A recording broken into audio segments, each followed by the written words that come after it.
제 31장. 내가 내 눈과 약속하였나니 어찌 처녀에게 주목하랴. 그리하면 위에 계신 하나님께서 내리시는 분깃이 무엇이겠으며 높은 곳에 전능자께서 주시는 기업이 무엇이겠느냐. 불의한 자에게는 환난이 아니겠느냐, 행악자에게는 불행이 아니겠느냐.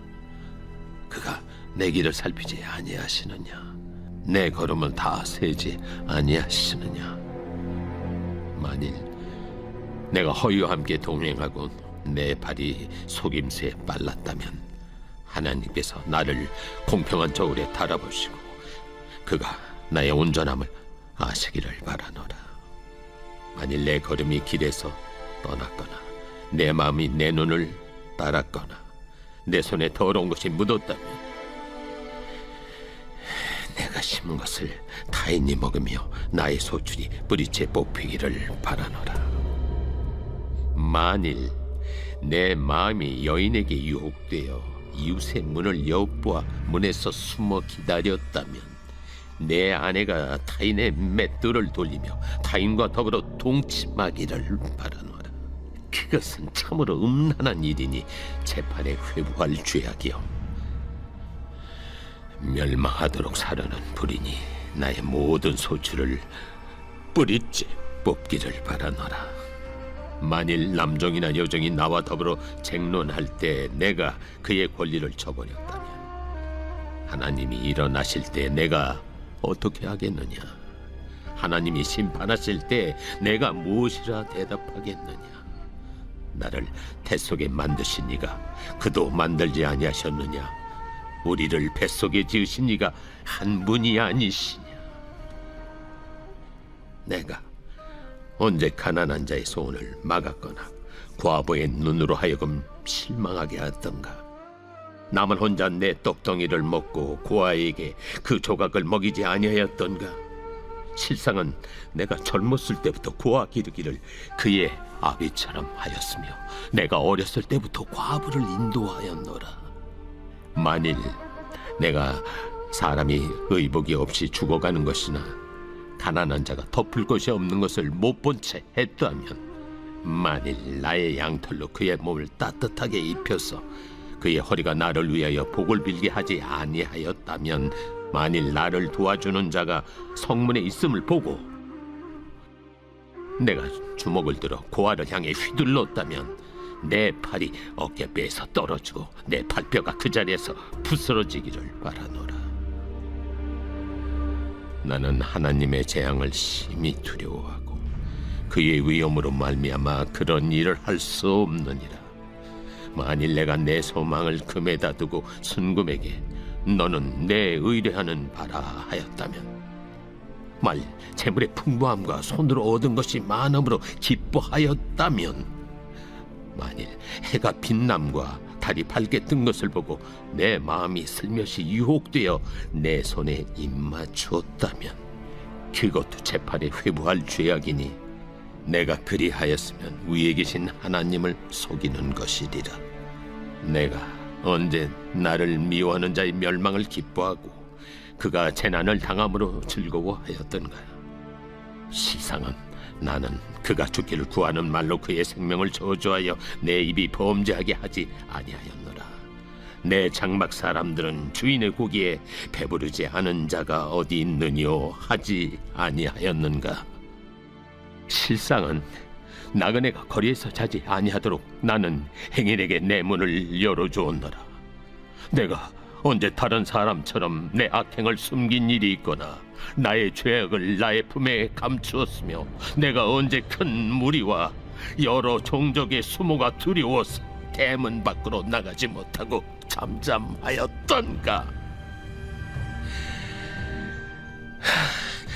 누구든지 나의 변명을 들었다오. 나의 소명이 여기 있으니 전능자가 내게 대답하시기를 바라노라. 나를 고발하는 자가 있다면 그에게 고소장을 쓰게 하라. 내가 그것을 어깨에 메기도 하고 왕관처럼 머리에 쓰기도 하리라. 내 걸음의 수요를 그에게 알리고 왕족처럼 그를 가까이 하였으리라.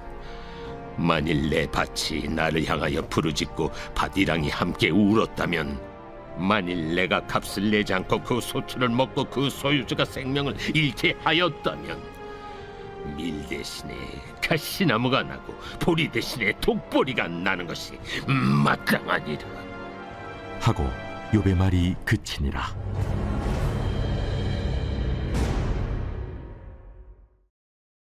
제 32장. 욥이 자신을 의인으로 여김으로 그 세 사람이 말을 그치니 남종족 부스 사람 바라겔의 아들 엘리후가 화를 내니, 그가 욥에게 화를 내면 욥이 하나님보다 자기가 의롭다 하며, 또 세 친구에게 화를 내면 그들이 능히 대답하지 못하면서도 욥을 정죄함이라. 엘리후는 그들의 나이가 자기보다 여러 해 위이므로 욥에게 말하기를 참고 있다가 세 사람의 입에 대답이 없음을 보고 화를 내니라. 부수 사람 바라겔의 아들 엘리후가 대답하여 이르되, 나는 연소하고 당신들은 연로함으로 뒷전에서 나의 의견을 감히 내놓지 못하였노라. 내가 말하기를 나이가 많은 자가 말할 것이요 연륜이 많은 자가 지혜를 가르칠 것이라 하였노라. 그러나 사람의 속에는 영이 있고 전능자의 숨결이 사람에게 깨달음을 주시나니, 어른이라고 지혜롭거나 노인이라고 정의를 깨닫는 것이 아니니라. 그러므로 내가 말하노니 내 말을 들으라. 나도 내 의견을 말하리라. 보라, 나는 당신들의 말을 기다렸노라. 당신들의 슬기와 당신들의 말에 귀 기울이고 있었노라. 내가 자세히 들은즉 당신들 가운데 욥을 꺾어 그의 말에 대답하는 자가 없도다. 당신들이 말하기를 우리가 진상을 파악했으나 그를 추궁할 자는 하나님이시요 사람이 아니라 하지 말지니라. 그가 내게 자기 이론을 제기하지 아니하였으니 나도 당신들의 이론으로 그에게 대답하지 아니하리라.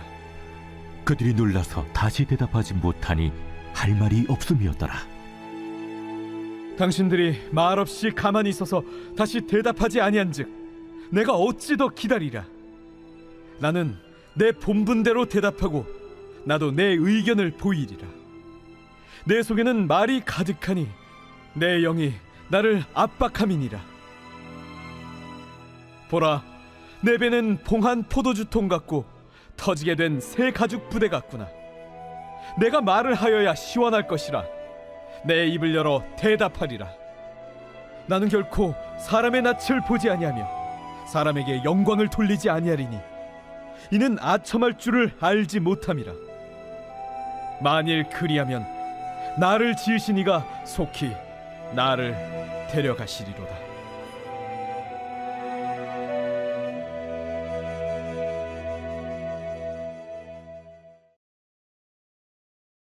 제 33장. 그런즉 욥이여, 내 말을 들으며 내 모든 말에 귀를 기울이기를 원하노라. 내가 입을 여니 내 혀가 입에서 말하는구나.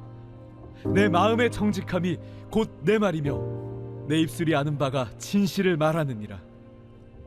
하나님의 영이 나를 지으셨고 전능자의 기운이 나를 살리시느니라.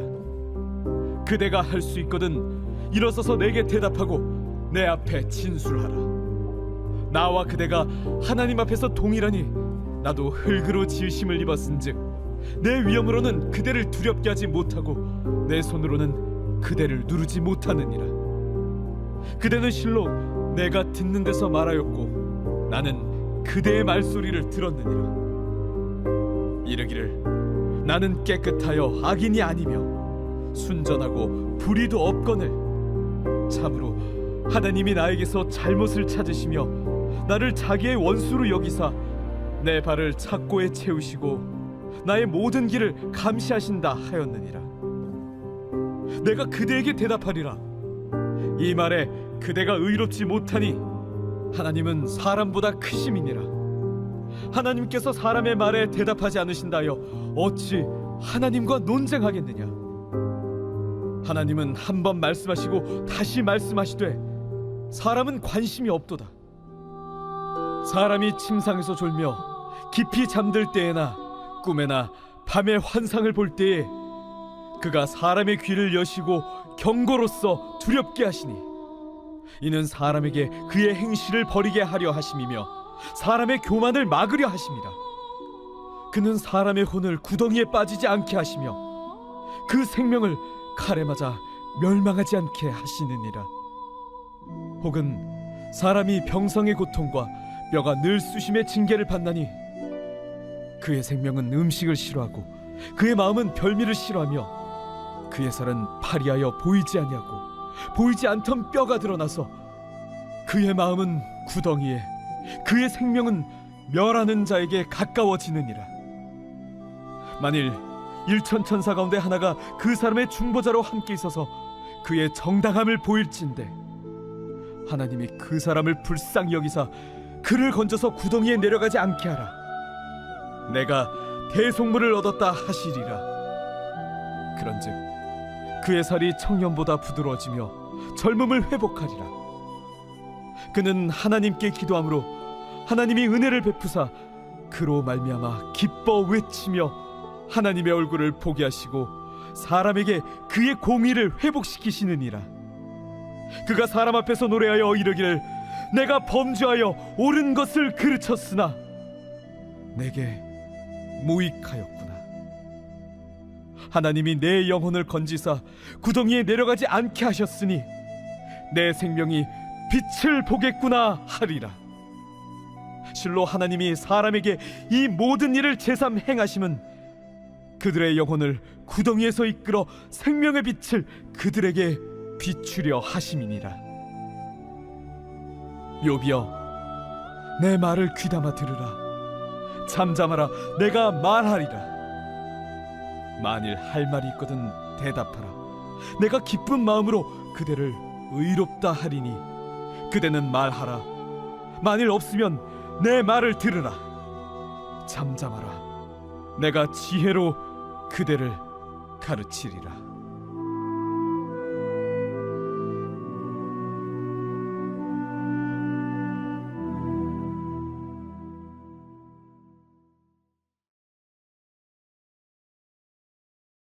제26편 다윗의 시.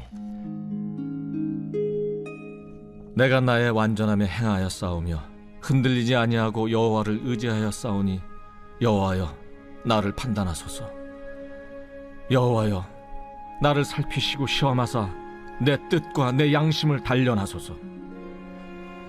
주의 인자심이 내 목전에 있나이다. 내가 주의 진리 중에 행하여 허망한 사람과 같이 앉지 아니하여 싸우니 간사한 자와 동행하지도 아니하리이다. 내가 행악자의 집회를 미워하오니 악한 자와 같이 앉지 아니하리이다. 여호와여, 내가 무죄함으로 손을 씻고 주의 제단에 두루 다니며 감사의 소리를 들려주고 주의 기이한 모든 일을 말하리이다. 여호와여, 내가 주께서 계신 집과 주의 영광이 머무는 곳을 사랑하오니 내 영혼을 죄인과 함께 내 생명을 살인자와 함께 거두지 마소서. 그들의 손에 사악함이 있고 그들의 오른손에 뇌물이 가득하오나 나는 나의 완전함에 행하오리니 나를 속량하시고 내게 은혜를 베푸소서. 내 발이 평탄한 데에 섰사오니 무리 가운데에서 여호와를 송축하리이다.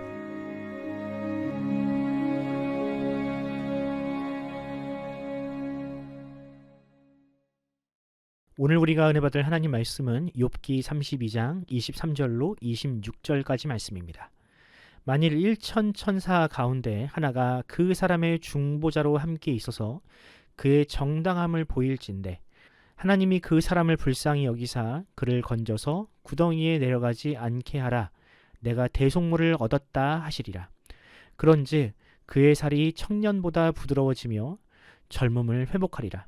그는 하나님께 기도함으로 하나님이 은혜를 베푸사 그로 말미암아 기뻐 외치며 하나님의 얼굴을 보게 하시고 사람에게 그의 공의를 회복시키시느니라. 아멘. 오늘은 복음은 고난을 어떻게 해석하는가 라는 제목으로 하나님 말씀 전하겠습니다. 영화 변호인은 고 노무현 대통령의 변호사 시절 맡았던 불임 사건을 모티브로 한 작품입니다. 이 사건은 군사독재 시절 국가보안법의 남용과 인권 침해가 얼마나 심각했는지를 보여주는 상징적인 사례인데요. 사건의 대략적인 내용은 이렇습니다. 당시 부산에는 대학생과 직장인을 중심으로 한 독서 모임이 있었습니다. 이 모임에서 역사란 무엇인가, 민족 경제론과 같은 책을 읽었다는 이유로 공안은 이들을 국가보안법 위반으로 구속하였죠. 이때 고문, 자백 강요와 같은 불법적인 수사가 이루어졌습니다. 결국 당시 재판부는 대부분의 피고인들에게 실형을 내렸지만 2009년부터 순차적으로 이루어진 재심을 통해 대부분 무죄로 그 결정이 뒤집어지게 됩니다. 노무현 변호사는 이 변론을 맡으면서 인생의 전환점을 맞이하게 됩니다. 이전에는 상법이나 세금 관련 사건을 주로 다루는 소위 돈 잘 버는 변호사였으나 이후로는 세상의 불의와 맞서 싸우는 인권 변호사의 길을 걷게 됩니다. 특히 이 불임 사건을 변론하면서 수임료를 거의 받지 않았다고 합니다. 참 놀랍죠? 제가 알기로 변호사에게 법적 자문만 받아도 적지 않은 비용을 지불하는 것으로 알고 있거든요. 그런데 찾아보니 이런 사례가 적지 않았습니다. 법무부에 속해 있는 국선 변호사들은 사회적 약자들을 위한 법률 구조 활동이나 무료 법률 자문을 해준다고 합니다. 왜 그 어려운 사법시험을 통과하고 그 재능을 돈을 버는 일에 쓰지 않을까요? 저는 몰랐는데 변호사가 지켜야 할 윤리 강령 중에 이런 내용이 있더군요. 변호사는 법률 구조 활동, 무료 변론, 공익 소송 등을 통해 사회적 약자와 공동체에 기여해야 한다. 그렇습니다. 우리나라 헌법에는 누구라도 변호인의 조력을 받을 권리가 있다고 명시되어 있습니다. 그리고 어떤 변호사들은 지금도 이 사명감을 가지고 돈이 아니라 사회 정의와 인권 옹호를 위해 일하고 있습니다. 오늘 우리가 묵상한 본문을 보면 장차 모든 사람이 가게 될 천상의 법정에서도 내 편이 되어주고 나를 위해 변론을 해줄 변호사, 즉 중보자에 대한 이야기가 나옵니다. 과연 그 중보자는 누구이며 그가 우리를 위해 어떤 일을 하게 될지 함께 살펴보는 시간을 가져보도록 하겠습니다. 욥기의 대부분은 욥과 세 친구의 논쟁으로 이루어져 있습니다. 그리고 이들은 고통은 죄의 결과라는 전통적인 관점을 되풀이하며 이야기를 주고받았습니다. 그렇게 이야기가 결론 없이 마무리될 때쯤 엘리우라는 제3의 인물이 등장합니다. 그의 나이는 다른 사람들보다는 적었지만 다른 사람들이 보지 못하는 고난에 대한 새로운 시각을 가지고 있었습니다. 본문 23절과 26절을 읽어드리겠습니다. 만일 1천 천사 가운데 하나가 그 사람의 중보자로 함께 있어서 그의 정당함을 보일진대 그는 하나님께 기도함으로 하나님이 은혜를 베푸사 그로 말미암아 기뻐 외치며 하나님의 얼굴을 보게 하시고 사람에게 그의 공의를 회복시키시느니라. 엘리후는 인과응보라는 전통적인 시각이 아닌 하나님의 은혜라는 새로운 관점을 이야기합니다. 엘리후는 하나님은 사람의 생각처럼 죄를 벌하시기 위해 존재하시는 분이 아니며 오히려 죄인과 궁핍한 자를 구원하시는 은혜로운 분인데 그 은혜는 죄인의 공로가 아닌 중보자의 공로를 통해서 임하게 된다는 매우 복음적인 이야기를 하고 있습니다. 저는 본문을 묵상할 때마다 깜짝깜짝 놀라곤 합니다. 왜냐하면 욥은 아브라함과 동시대의 인물이고 아직 하나님의 말씀도 기록되기 이전의 시대이기 때문입니다. 당시 모든 사람들이 인과응보라는 관점으로 세상을 바라볼 때 엘리후는 이미 하나님의 복음을 깨닫고 있었습니다. 참으로 놀랍지 않나요? 그런 의미에서 저는 다시 한번 확신합니다. 복음은 사람의 창작물이 아닌 하나님의 지혜구나. 물론 당시에는 엘리후가 말하는 그 중보자가 누구인지는 아직 드러나지는 않았기에 그 중보자가 천사 정도가 아닐까라고 추측할 뿐이었습니다. 하지만 우리는 그 중보자가 누구이며 어떻게 그 중보의 사역을 이루셨는지를 알고 있습니다. 그분은 누구십니까? 바로 사람으로 오셔서 우리를 위해 십자가를 지신 예수 그리스도입니다. 디모데전서 2장 5절을 보면 이런 말씀이 있습니다. 하나님은 한 분이시요 또 하나님과 사람 사이의 중보자도 한 분이시니 곧 사람이신 그리스도 예수라. 또 히브리서 7장 25절에도 이렇게 기록되어 있습니다. 그러므로 자기를 힘입어 하나님께 나아가는 자들을 온전히 구원하실 수 있으니 이는 그가 항상 살아계셔서 그들을 위하여 간구하심이라. 그렇습니다. 그 옛날 엘리후가 선포한 것처럼 예수님은 죄인을 구원하실 중보자로 이 땅에 오셨습니다. 그분은 우리를 대신하여 하나님의 진노를 받으셨으며 지금도 우리를 위해 하나님 우편에서 기도하고 계십니다. 주님이 우리를 위해 그렇게 하신 이유는 우리의 행위가 다른 이들보다 나아서도 아니요 욥처럼 종교적인 삶을 살거나 돈이 많아서도 아닙니다.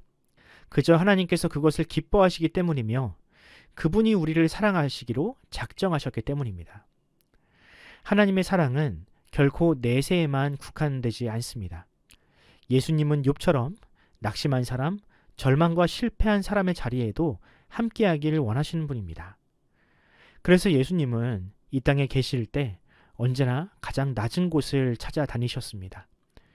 그분을 필요로 하는 곳이라면 거기가 말구유라도 마다하지 않으셨고 십자가라는 끔찍한 고통의 자리라도 기꺼이 찾아가셨습니다. 여러분은 그렇게까지라도 해서 우리를 공감하길 원하시는 하나님의 마음을 느끼고 계십니까? 그분의 사랑과 희생을 믿으십니까? 사랑하는 성도 여러분, 이제 우리 모두 우리의 영원한 변호사이자 중보자이신 예수님 앞에 결단합시다. 아직 예수님의 사랑을 온전히 받아들이지 못했다면 오늘 그 사랑 앞에 마음의 문을 여십시오. 여전히 나의 공로와 선행으로 하나님 앞에 설 수 있다는 착각을 버리십시오. 자신의 힘으로 하나님 앞에 설 수 있는 사람은 이 땅에 한 명도 없습니다. 하나님의 은혜가 아니면 우리 모두는 심판 이후에는 기대할 수 없는 죄인들입니다. 오늘 하루 나를 가장 사랑하심으로 자신을 내어주신 그분의 인도를 따라 사는 하루가 되기를 바랍니다. 나의 힘과 능이 아닌 중보자 예수 그리스도의 음성을 듣고 그분과 함께 동행하는 저와 여러분이 되기를 간절히 소원합니다. 기도하겠습니다. 사랑과 자비가 풍성하신 하나님 아버지, 이 아침 저희를 주님의 말씀 앞에 세워주시니 감사합니다. 우리는 욥처럼 때때로 고난 속에서 절망할 때도 있고 세상에 나 혼자라는 외로움을 느낄 때가 있습니다. 하지만 주님은 그런 우리를 외면하지 않으시고 야곱이 보았던 하늘의 사닥다리와 같은 중보자 예수 그리스도를 보내주셨습니다. 그리고 예수님은 우리가 마땅히 받아야 할 죄의 대가를 대신 짊어지시고 우리를 죽기까지 사랑해 주셨습니다. 주님, 그 희생의 가치를 잊지 않게 하여 주시옵소서. 그리고 내 안에 계신 예수님처럼 이제는 우리도 누군가의 중보자로 살게 하옵소서. 정죄가 아닌 용서를 말하고 무관심이 아닌 사랑을 실천하는 사람 되게 하여 주시옵소서. 가정에서, 일터에서, 교회와 안팎에서 주님처럼 누군가를 감싸 안는 손이 되게 하여 주시옵시고 절망하는 영혼을 위하여 기도하는 입술이 되게 하여 주시옵소서. 감사드리며 우리 구주 예수님의 이름으로 기도합니다. 아멘. 사랑하는 성도 여러분, 이 새벽 기도하실 때 주님께 그렇게 기도합시다. 주님, 우리도 예수님처럼 누군가가 의지할 수 있는 든든한 버팀목으로 살게 하여 주옵소서. 사랑을 받으려고만 하지 않고 받은 사랑을 나누는 그리스도의 제자로 살게 하옵소서라고 기도합시다. 이 땅에 새롭게 출범한 정부와 지도자들에게 은혜와 지혜를 주시고 더 이상 우리나라가 갈등하고 또한 서로를 혐오하는 그런 나라가 되지 않도록 주님께서 은혜를 베풀어 달라고 기도해 주시기 바랍니다. 담임 목사님을 비롯한 모든 성도들에게 지혜와 건강을 주시고 특히 우리 자녀들에게 하나님의 지혜와 또한 은혜를 주셔서 이 어려운 시절, 혹독한 시절을 견뎌내게 하여 주시옵소서라고 기도해 주시기 바랍니다. 환우들을 위해 기도하실 때 우동락 성도님, 김창욱 집사님, 차기선 집사님, 그리고 또 오늘 수술을 받으시는 박수용 집사님, 이준우 어린이를 위해서 기도하면서 오늘 하루를 시작하도록 하겠습니다. 함께 기도합시다.